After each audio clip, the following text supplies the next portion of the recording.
Welcome everyone to the 24th annual season of the Real Work May Day Labor Film Festival.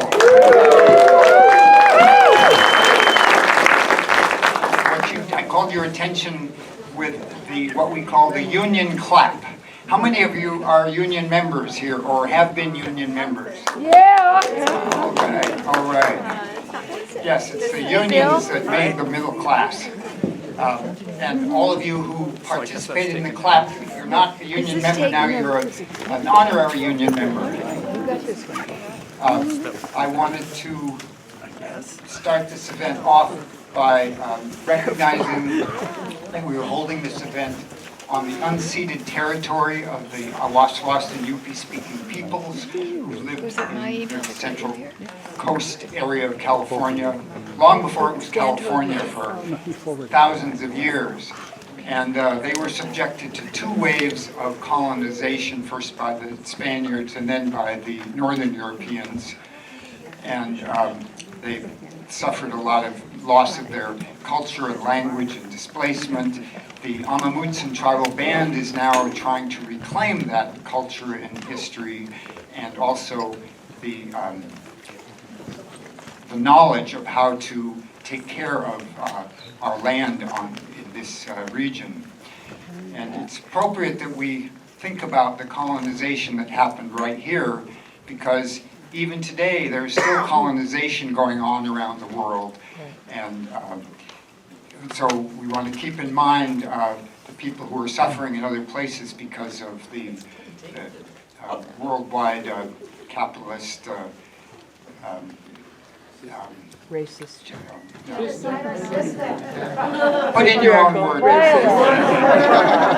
Imperialism.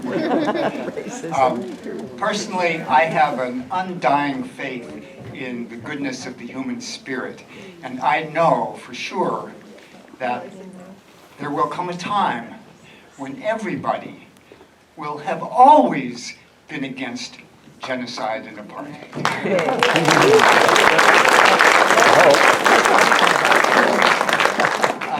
I would like to recognize the sponsors, the major sponsors of Real Work. We have a dozen labor unions, including service employees, my union, teachers, university faculty, nurses, electrical workers, Teamsters, and they've all contributed financially, and that's what's, some of them from the very beginning for over 20 years. And we have several people on our Real Work crew. There's Franco and Mark and Willow over here. Did I miss anybody in the hall? Thank you. Why don't you stand and take a bow? Thanks for keeping this going.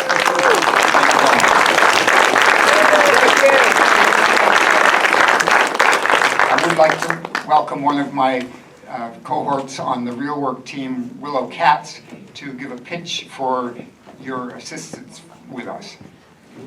I'm Willow Katz, a member of Real Work Labor Film Festival Committee, Santa Cruz Jews for a Free Palestine, UC People's Tribunal for Palestine, Organizing Committee, etc.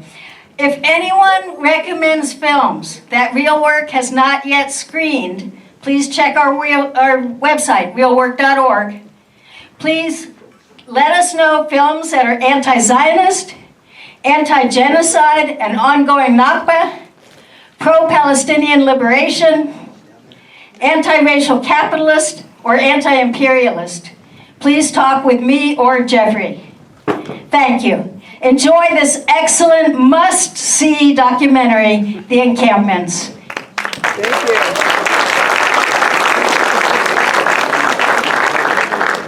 I'd like to welcome Carolyn Kuspa up to introduce some of our guests this evening. Thank you, Jeffrey.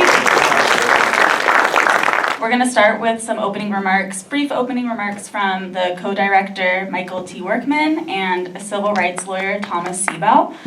And I kind of just want to ground us in where we're at.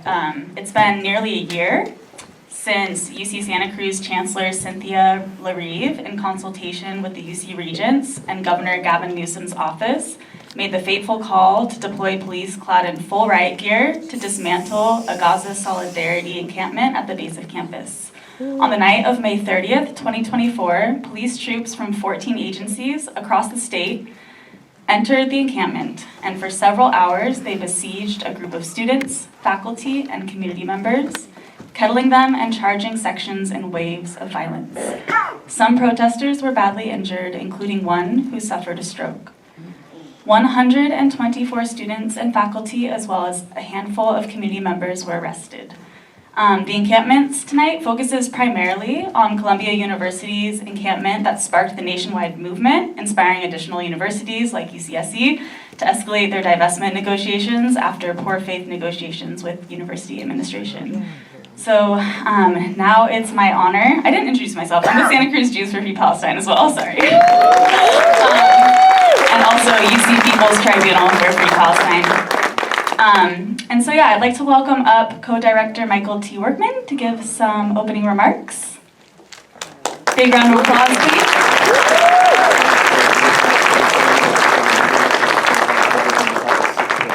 Thank you all. I'm really honored to be here. It's great to be in Santa Cruz. I'm based in San Francisco, so it was just a nice drive down. I'm going to keep this brief because I think that the post-discussion will be more fruitful. But I just want to frame this as, we did not think that we were going to make a feature documentary setting out to make this, and my co-director, Kay Pritsker, who couldn't be here with us, when he started filming this film, didn't know, that this would become a global student movement nor a feature film. So we're really honored to be at this point where we can share it with everybody.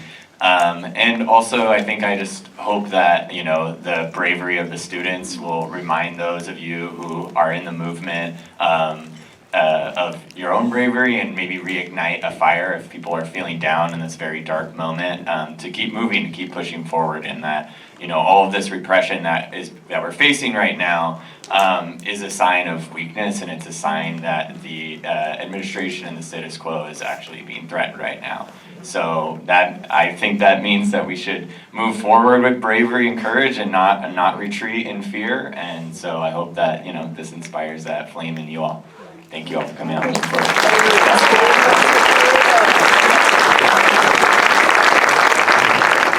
Thank you so much. And I should also say we're going to be screening the film, and then we're going to be having a panel discussion afterwards, immediately following, and then we'll welcome you to go back out and explore the tables again. All right, and so now I'm going to introduce Thomas Seabaugh, who is a civil rights lawyer. He, as part of an ACLU and Center for Protest Law and Litigation lawsuit, he is part of that lawsuit against UC Santa Cruz, and he's represented arrested students and faculty.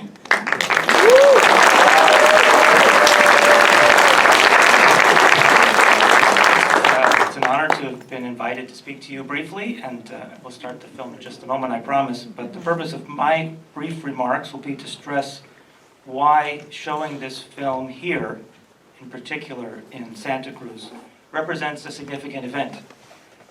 I expect that it will touch many of you in a personal way. Many people here tonight participated in the UCSC encampment and experienced the real violence and unprecedented repression that followed. Like encampments throughout California, the encampment here was formed in response to the events at Columbia, and in response to the events that will be depicted in this film. The movement mobilized significant numbers of students and members of the community who had not previously been involved in protesting for Palestine, and for many, it represented their first political experiences. Students were radicalized not only by the genocide, but which they watched with horror unfolding on their phones, but by the complicity of the entire political establishment, as well as the administration of their own universities, which orchestrated a repressive bipartisan witch hunt that falsely labeled any discussion of the genocide as supposedly anti-Semitic. Shame.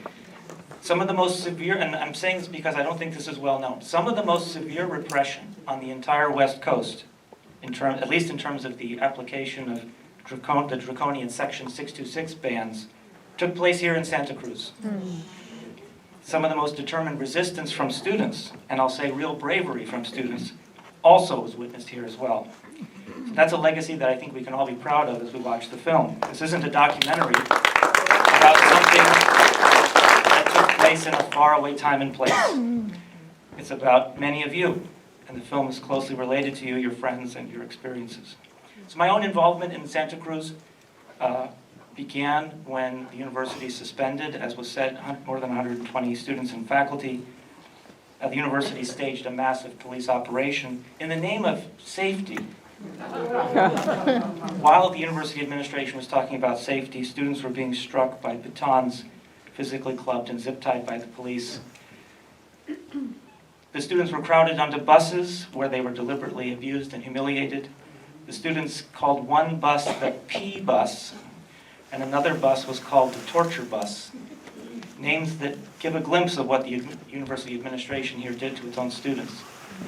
All those arrested at the encampment were summarily banned from campus under a provision of California law called Section 626. It was actually enacted in the period of the Vietnam War to suppress protests on the campuses in the 1970s. At the time, this California Supreme Court ruled that the law as written was unconstitutional and could not be applied without providing students with due process. But in 2024, the university flagrantly violated that law and tried to ban more than 100 people from campus without due process, without a hearing, without a right to object or dispute the charges, or without even being told what the charges were.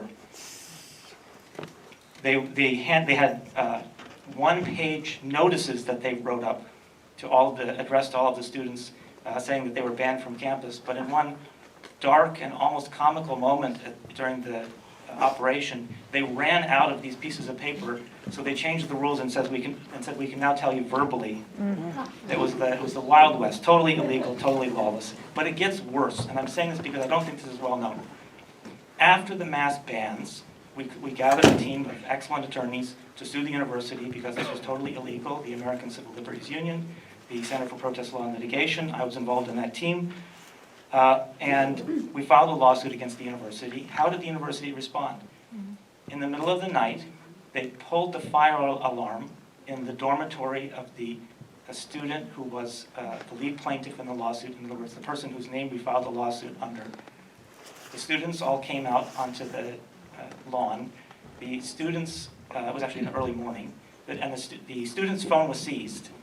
They obtained a warrant to search the student's phone for all emails, all phone numbers, all text messages, all websites ever visited, all location data, all internet searches ever conducted, all social media data, everything on the phone going back to the beginning of time. And there was data on this phone going back to when the student was in the 5th grade. So we had to file a second lawsuit over the seizure of the phone. The most insane part of this was that they actually obtained warrants, or they obtained communications between the student and her attorneys, including me. So those of you who know anything about the way the legal system is supposed to work, that's absolutely insane. So that gives you a sense, I think, of the response of the university to the protests here. In both lawsuits, just so that we're aware, we came away with, I think, what can be called qualified or limited wins. The warrant as written was quashed and limited to 30 days. That was done on April 30th. And as a result of the lawsuit, the university has been forced to change its policy so that they are expressly prohibited from doing this ever again in the future. But one or two laws, I'll be the first to say, one or two lawsuits won't reverse the whole situation and won't stop the genocide. Right. But we've shown that the university overreached, broke the rules. There's always this talk, who are the rule breakers? For every one rule the students were alleged to have violated, the university violated a dozen more significant rules. And the severity of the repression is unprecedented in the United States, at least going back to the period of the civil rights struggles in the Vietnam War. In some ways, it's more ferocious. We should think about what that means. A government that's capable of committing genocide abroad can't be expected to respect democratic rights at home. At the same time, the desperation of the repression is a reflection of the massive opposition that exists. A clear majority in the United States oppose sending further weapons to Israel. If you were to do a poll of the population of planet Earth, opposition to the genocide would be the resounding, overwhelming, thunderous majority. But in the period since the encampment was raided, we've watched students getting dragged into vans and disappeared. It's not about immigrants. The Trump administration has openly stated that it wants to send homegrown U.S. citizens who are supposedly supporters of terrorism to a concentration camp in El Salvador. That's not an exaggeration. That's what they are actually planning to do. Almost every day, judges are ruling against what the government is doing, calling it illegal and unconstitutional. But the government responds to this by declaring that any judge who rules against Trump, in the words of Stephen Miller, is a radical Marxist and a communist. So we can discuss this more in the questions and answers.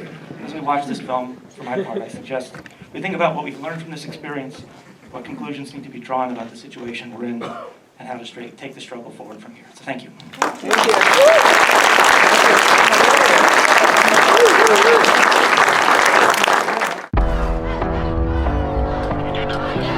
We're here to discuss the little Gazas that have risen up on campuses across America. There is a movement to radicalize young people. Can you believe they are chanting about the intifada in New York City? I really believe they are brainwashed. There was a very concerted effort by the media to portray things a certain way and refuse to discuss Gaza.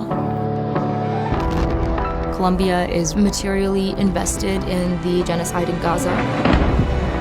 We don't want our money to go towards Palestinian death. I was born and raised in a Palestinian refugee camp. The university was cracking down on Palestinian activism on campus. It's completely farcical to imply that in any way, like, Jewish people were being persecuted. I have never felt more proud to be Jewish than when I was pushing our university to divest from genocide. They would just criminalize anyone who would participate in a protest. That was the moment where students were like, we need to do something more. The people they won't leave, what is threatening about divesting and wanting peace. The university would say like, oh, you're overestimating your power. I remember like telling them there are 60 universities setting up encampments across the United States. We got Yale holding it down right now on live. What you willing to risk? What you willing to give? What if you were in Gaza? What if those were your kids? In '68, the students at Columbia took over the campus, mainly in protest of the war in Vietnam. Columbia talks about how it was okay then, but not okay now. Bravery is very contagious. We kind of watched Columbia in awe, and we knew we were next. The only weapon they have is fear, and when we call their bluff, they have nothing!